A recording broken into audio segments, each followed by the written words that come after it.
sejahtera bagi kita semua. Apakah kalian semua dalam keadaan sehat? Tentu dalam keadaan sehat semua dan dalam keadaan sehat walafiat. Semangat, semangat, semangat. Salam semangat belajar Pancasila. Anak-anak semua, hari ini kita akan belajar salah satu tema penting di dalam pelajaran agama, yaitu dewasa dalam segala aspek.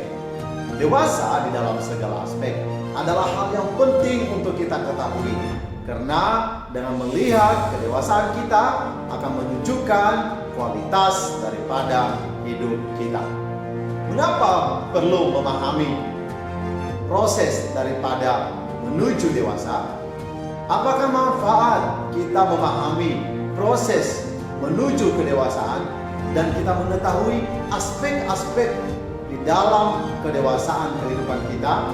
Simaklah penjelasan berikut. Dewasa di dalam segala aspek. Ada 6 hal dewasa di dalam segala aspek yang akan kita pelajari hari ini. Yang pertama, dewasa secara fisik. Dewasa secara fisik atau tubuh kita ini merujuk kepada perubahan-perubahan yang terjadi di dalam tubuh kita, seperti terjadinya tinggi badan, berat badan keseluruhan, dan perubahan-perubahan hormon yang terjadi di dalam kehidupan atau tubuh kita. Nah, apakah ada perubahan-perubahan yang terjadi di dalam tubuh kalian ketika sudah duduk di bangku kelas 10? Kalau sudah ada perubahan, berarti Anda telah mengalami perubahan fisik. Dewasa yang kedua adalah dewasa secara kognitif. Apa itu dewasa secara kognitif? Merujuk kepada kemampuan kita membuat keputusan yang logis dalam berbagai perkembangan kehidupan kita yang ada, dan bagaimana kita mengembangkan dan mampu untuk mandiri, kritis, dan kreatif. Nah, contohnya adalah kita bisa belajar mandiri di dalam menyelesaikan masalah kita sendiri. Yang kedua, ketika kita belajar, kita sudah bisa belajar sendiri tanpa lagi harus ditemani oleh orang tua. Tidak seperti waktu kita SD lagi. Tetapi ketika kita sudah memiliki kemampuan kognitif yang lebih dewasa, kita sudah bisa belajar mandiri, bekerja sendiri, memecahkan masalah sendiri. Dengan demikian, berarti kita sudah mengalami perubahan yang disebut dengan dewasa secara kognitif. Pengetahuan kita makin berkembang, kehidupan kita, cara kita berpikir, cara kita bernalar, cara kita mengungkapkan sesuatu kepada seseorang, cara-cara kita mengambil keputusan yang tepat dan logis, itu adalah tanda kita sudah mengalami dewasa secara kognitif. Apakah kalian sudah mengalami perubahan atau perkembangan kedewasaan secara kognitif? Ayo, silakan nilai diri Anda sendiri. Dewasa yang ketiga, yaitu dewasa secara emosional. Dewasa secara emosional merujuk kepada kemampuan menyatakan emosi, baik positif maupun negatif, dengan alasan yang logis ataupun yang tidak tepat, dalam situasi yang tepat, dan kepada orang-orang atau kepada orang-orang di sekitar kita dengan cara yang tepat. Emosi bermacam-macam. Ada emosi marah, ada emosi sedih, ada emosi senang, ada emosi sukacita, ada takut, ada khawatir, dan sebagainya. Itu adalah macam-macam emosi kita. Nah, kalau kita sudah emosi kita sudah dewasa, maka di dalam segala situasi apapun kita bisa menyesuaikan diri, atau kita bisa paling tidak memberikan masukan-masukan, memberikan solusi yang terbaik di dalam memecahkan berbagai masalah kita. Contohnya adalah ketika kita bersalah, ya, ada rasa takut di dalam kehidupan kita. Nah, kalau kita ada rasa takut, berarti kita mau jujur. Kita mau jujur kepada Tuhan, kita juga mau jujur kepada manusia. Artinya, emosi kita sudah mulai terbentuk. Contoh yang kedua adalah ketika ada orang berduka, maka kita juga ikut sedih. Kita juga ikut berduka. Nah, itu tandanya emosi kita sudah mulai berkembang. Kenapa? Karena kedewasaan kita, cara kita mengekspresikan emosi kita sudah baik. Kalau dulu anak-anak waktu kita masih kecil, kita suka cengengesan sama orang tua. Sekarang kita sudah dewasa, tidak lagi merengek-rengek, tidak lagi cengengesan, dan kita sudah bisa berkomunikasi dengan baik sama orang tua kita. Kita bisa mampu mengendalikan diri dengan baik. Itu adalah kedewasaan emosional. Nah, siapa di sini yang masih suka cengengesan sama orang tuanya? Nah, kalau Anda masih suka cengengesan sama orang tua, ya, hati-hati. Mungkin saat ini Anda masih belum terlalu baik untuk dewasa secara emosional. Nah, ayo kita periksa diri kita masing-masing. Selanjutnya, yang keempat, yaitu dewasa secara sosial. Apa itu dewasa secara sosial?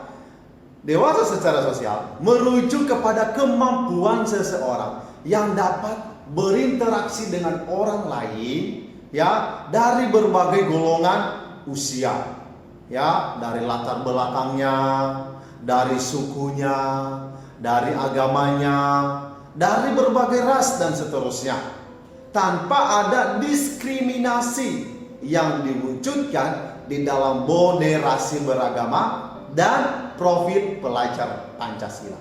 Nah, anak-anak semua dewasa secara sosial menunjukkan kemampuan kita bagaimana kita bisa menerima orang lain di dalam berbagai perbedaan dan kekurangan dan juga kelebihan mereka.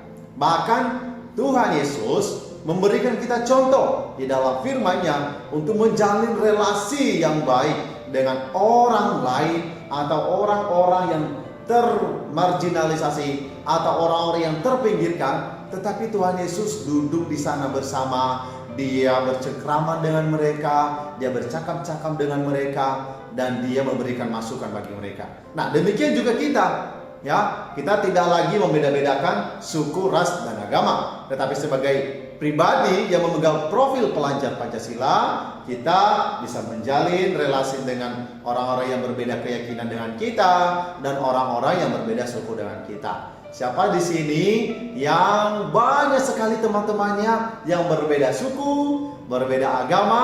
Apakah ada? Nah, kalau ada, berarti Anda sudah mulai dewasa secara sosial.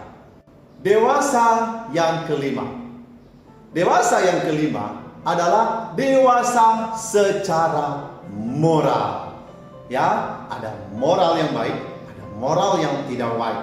Nah, anak-anak semua dewasa secara moral itu menjadi dewasa di dalam seluruh sikap hidup, menjadi dewasa di dalam teladan, attitude, kebiasaan sehari-hari.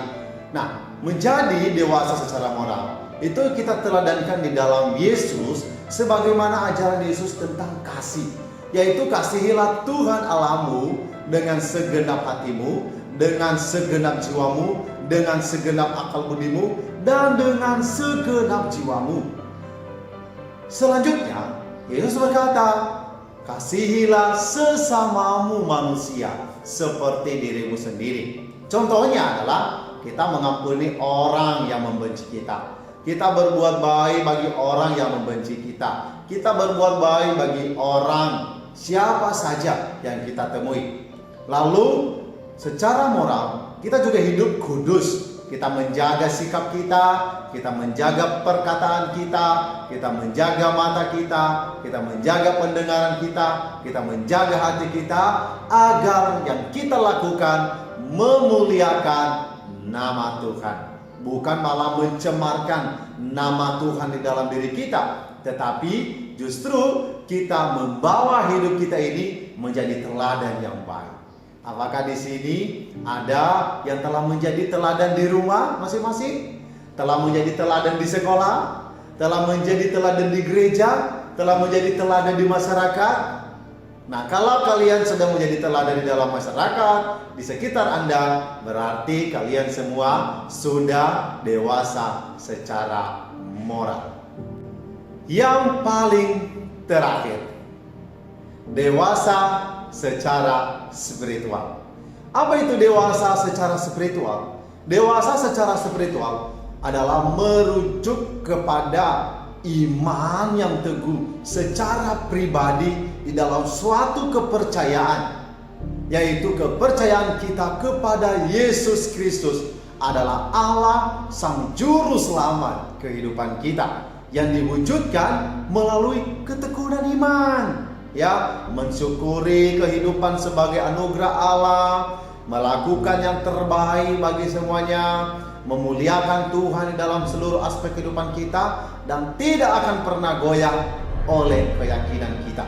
Kita tetap kuat dikala kita suka, dikala kita duka, tetapi iman kita tetap kuat. Apapun yang terjadi, ada Allah yang menolong kita.